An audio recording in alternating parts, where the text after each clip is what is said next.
YG님은 최근에 목 아팠던 적이 있나요? 야구장 한번 오랜만에 가가지고 신나게 피 터지게 응원을 하고 나니까 목이 좀 아프더라고. 삼성 예. 그날 이겼나요? 끝내기 홈런으로 또 이겨가지고 막 난리 났거든. 와, 갔던 보람 있겠네요. 예, 아파트 부르는데 아파트 진짜 깨지듯이 불렀어. 목이 아프더라고요. 목 아플 때 보면은 가벼운 감기 증상으로 인후통 같은 거 생각하잖아요. 그때 아팠을 때 어떻게 했나요? 금방 나와서 그냥 하룻밤 자고 나니까 좀 괜찮아졌어. 그리고 나서는 병원 가줄 정도는 아니었어요. 응급실 가야겠다 그런 생각이 들진 않았죠. 예. 저도 감기 기운이 있으면은 목부터 아프거든요. 근데 목 아픈 게 진짜 그 어떤 통증 중에서도 불쾌하고 참기가 힘들어요. 왜냐면 침은 계속 삼켜야 되는데 그렇지. 목은 계속 아프니까. 네. 그런데 저는 목이 아파서 응급실까지 그런 생각은 해본 적은 없어요. 이게 그 목 아픈 불편감을 얼마나 버티냐의 그 차이인 것 같아요. 응급실 오지 않고 외래를 이용하거나 그 조금 참다가 그 날 밝으면 의원이나 외래 가가지고 약 타먹자. 아니면 주말이면 약국 문연대 가서 그냥 일반 약을 타먹자. 병원 안 가고 충분한 휴식을 취하고 그냥 본인의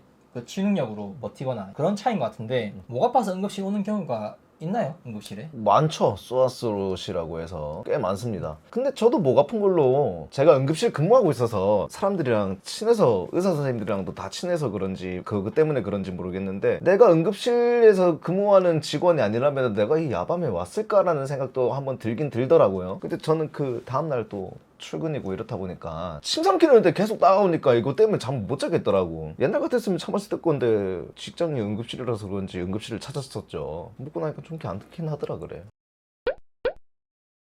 목 아플 때 진통제도 진통제인데 그 스테로이드제 네. 덱사 맞으면은 진짜 말끔히 씻긴 듯 약효가 돌 동안 아픈 게 많이 깔아앉아요.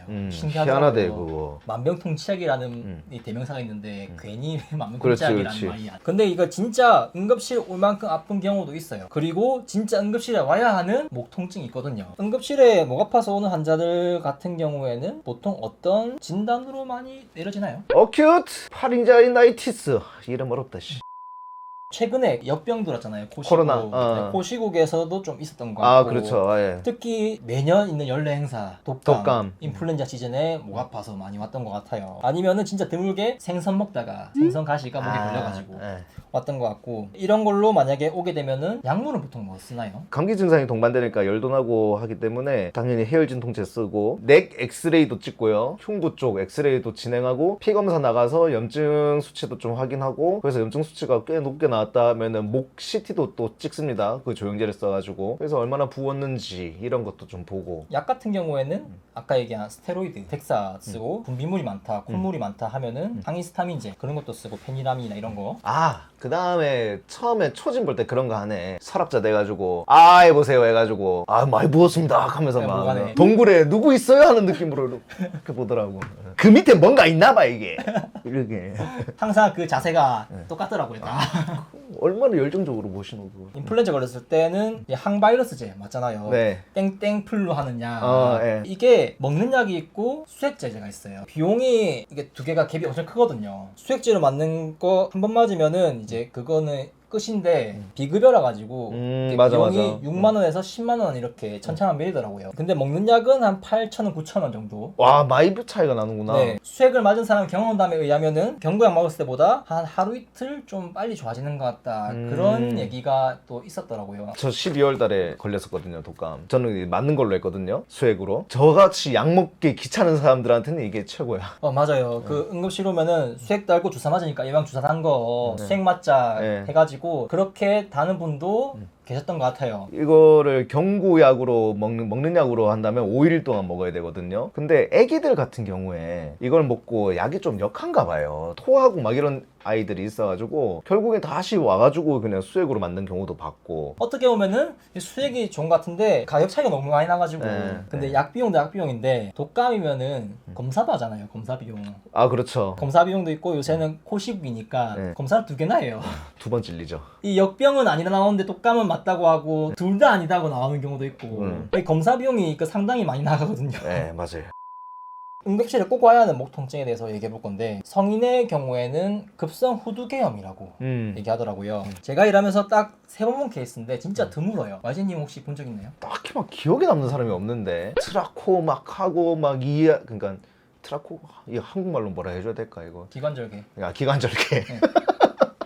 그렇게 해야 되면은 저희가 야간에 이비인후과 진료가 되게 어려워요. 그래서 그런 경우가 있으면은 얼른 큰 병원으로, 더 큰 병원으로, 가능한 병원으로 보냈던 기억이 나서. 맞아요. 저도 응급물센터니까 권역이 아니다 보니까 그런 환자 오면은 당연히 이비인후과가 되는 근처에 병원이 있거든요. 네. 그쪽으로 보내겠거니 하고 거기에 대해서 크게 뭐 공부도 안 하고 그냥 뭐 이렇구나 대략적으로만 알고 있었거든요. 근데 그 어떤 장비를 이렇게 막 키트가 있어요. 키트.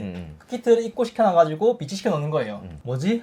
안 받는 거 아닌가 생각했다가 진짜 받는 거예요. 오. 한순간 머리가 하얘지더라고요. 그런 경우가 딱 기억이 나는 게 환자 3명 있었던 것 같은데 그 형은 딱 2개밖에 없어요. 증상이 침 삼킬 때, 음식 삼킬 때 목이 아프고 침을 질질 흘린다고 해요. 못 삼켜가지고 숨쉬기 힘들어하고 목소리가 입에 뜨거운 감자 넣고 있는 것처럼 증상명이 뜨거운 감자 목소리라고 하더라고요. 핫포테이토스 보이스. 네, 맞아요. HPV라고 이렇게 줄여서 얘기를 또 하더라고요. 근데 이 영상을 보고 나도 목이 아픈데 혹시 나도 이런 생각이 또 들 수 있을 것 같은데 심히 걱정된다. 그러면은 비용을 감수하고서라도 이제 걱정 없애는 게 나는 좋다. 그렇다면 응급실을 갈 수도 있을 것 같은데 생로병사의 비명 보면은 나도 저런데 하면서 나도 저 병이 아닐까 그런 느낌이 아닐까. 조금 더 들어보면은 걱정이 풀릴 것 같아요. YG님도 이 케이스에 대한 기억이 지금 없다고 했잖아요. 네. 저도 몇 개 없는데 그만큼 드물다고 봐야 돼요. 한 논문에서는 급성 후두계염은 인구 1만 명당 0.78명에서 3.4명이라고 얘기해요. 확률 따지면은 0.008%, 0.034%. 최근에는 1.9명이라고 하던데 우리 벼락 맞은 확률 얼마나 될까요? 0.0008 정도 되지 않을까? 사람들마다 좀 다르게 얘기하던데 공통적으로 얘기하는 게 이 수치인 것 같아요. 0.001%. 생각보다 높네. 어떻게 벼락을 맞지? 난 이 생각밖에 없어서. 그만큼 이렇게 드물다고도 생각할 수 있을 것 같아요. 근데 이제 보는 사람들은 나 진짜 아픈데 혹시 난 특별하지 않을까. 특별하고 싶잖아요 다들. 로또 맞은 기분이랄까? 그런 거에서 특별하지 않아도 돼요. 이제 여기까지 듣고도 걱정된다 하면은 비용을 감수하고서라도 네. 가야죠. 가야죠. 이게 엑스레이 검사로 이제 후두가 좁아진 거를 확인할 수 있는데 환자가 이제 당장 숨 넘어가는데 엑스레이를 찍을 정신 없거든요. 그렇죠. 호흡부터 해결하고 이제 다른 검사를 해야 돼요. 제 기억에는 진단을 먼저 하는 것보다는 환자 증상을 보고 그 대처를 했던 것 같아요. 진짜 임팩트가 컸는데 산소 수치가 가장 중요하거든요. 그렇지. 이 환자 왔을 때. 한 번은 기관사건에서 인공호흡기 달았고 한 번은 목에 기관절을 뚫었어? 거의 공사하듯이 시술을 했거든요. 처음 세팅은 심폐소생술하는 환자 세팅을 다 해요. 진짜 심정지가 올 수 있기 때문에 호흡이 안 돼가지고 모든 준비를 다 해요. 진짜 CPR 오는 환자 오는 것처럼. 첫 번째는 이제 우리 후두경 있잖아요. 비디오 스코프를 해가지고 우리도 비디오 그거 해. 하는 게 있어요. 그게 또 녹화 기능이 되거든요. 브이로그 가능하다는 얘기네.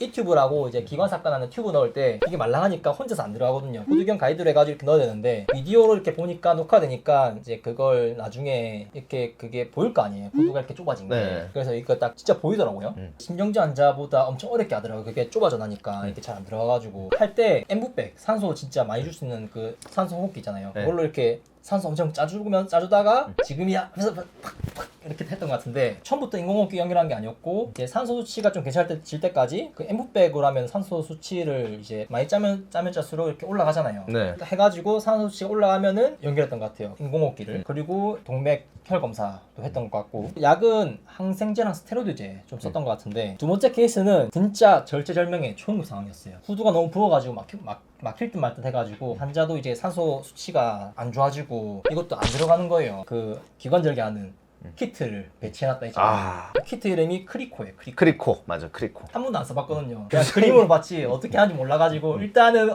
이 순서로 주면 되겠지 해가지고 이렇게 주니까 맞더라고요. 야, 감이 좋은데? 내 집에 가서 크리코이드 유튜브 좀 봐야 되겠다, 씨. 서로 급한 상황이기 때문에 의사도 급하고 저도 당황스럽고 해가지고 근데 이게 시술보다는 공사에 가까워요. 약간 연골 있잖아요. 네. 그리고 메스로 이렇게 절개하고 그다음에 그 모스키토라는 겸자가 있어요. 네. 그걸 이렇게 열을 이걸 벌리고 네. 리트렉트라고 이렇게 또 벌려놓고 하는 게 있거든요. 네. 그걸 또 이렇게 잡고 그 크리코가 튜브 있거든요. 네. 그 안에 이렇게 송곳같이 이렇게 가이드가 있어요. 그걸 이렇게 가지고 이렇게 넣어가지고 고정하거든요. 아나콘다라는 영화를 봤어. 아나콘다라는 영화에서 이거 싹 그냥 의사도 아닌 그 아나콘다 사냥꾼이 막 이렇게 막 숨 못 쉬는데 갑자기 뭐 빨대 같은 거 가져와. 목에 그냥 딱 해서 딱 꽂았는데 막 숨 뻥뻥 막 쉬더라고. 영화 보면 한 번씩 그런 거 있어요. 간단하게 하던데 병원에서 왜 이렇게 어렵게 하나? 병원에서는 우아하게 해야 되거든요. 절제된 동작으로. 근데 진짜 야외에 주변에 쓸만한 게 없으면은 주변 지피는 걸 해야죠. 그렇지. 숨 쉬는 게 먼저지. 뭐 인펙션이 중요야. 근데 이제 그건 또 영화고 실제는 그렇지, 어떻게 그렇지. 되는지 모르겠어요. 병원은 무인도가 아닌 약간 파인다이닝 느낌이잖아요. 예. 모든 게 다 갖춰져 있는 이제 하이엔드급의 그런 이제 메스를 들고 절제된 동작으로 우아하게 할 것 같지만은 응급실은 또 그렇지 않거든요. 야, 그 갖고 오라고. 그 말고. 응급실은 수술실 같지가 않아요. 캠핑장. 좋은 장비 들고 캠핑장 가고 온 느낌. 예상치 못한 상황에서 이제 팍팍 나와야 되니까. 그러면은 누군가 이렇게 생각할 수도 있어요. 아니 당장 수술실 가야 하는 거 아니냐. 가려면 또 준비를 또 해야 되거든. 맞아요. 수술실에 24시간 대기조가 있긴 하지만은 그 대기조를 불러오려면 시간이 걸리거든요. 그리고 당장 수술하는 환자가 있지만은 응급실에 이런 환자가 올 거기 때문에 수술실을 한 개는 일단 무조건 비워놔야 돼. 그러면서 병원을 운영하지 않거든요. 맞아요. 그리고 응급한 상황에는 환자나 보조 동의 없이 의사가 의학적 판단에 의해서 이렇게 어떤 걸 진행할 수 있지만은 수술 같은 경우에는 무슨 일이 있어도 보호자의 동의를 구하더라고요. 맞아요. 그래서 이런 법적인 보호자의 동의를 구하는 과정도 있어야 되고 수술실 준비도 해야 되고 수술할 의사도 와야 되고 수술실 간호사도 와야 되고 이런 과정만 해도 2-30분 걸려요. 근데 환자는 지금 숨 넘어가는데 2-30분은 상당히 긴 시간이거든요. 식사는 언제 하셨어요? 이럴 수가 없어. 그래서 그렇게 공사를 딱 다 하고 나서 안부배로 짜고 안정되면은 인공호흡기 연결하는데 이제 환자분이 이제 깨 있다 보니까 본인이 호흡하려고 이렇게 하니까 저항이 생겨가지고 전문용어로 파이팅. 네, 파이팅.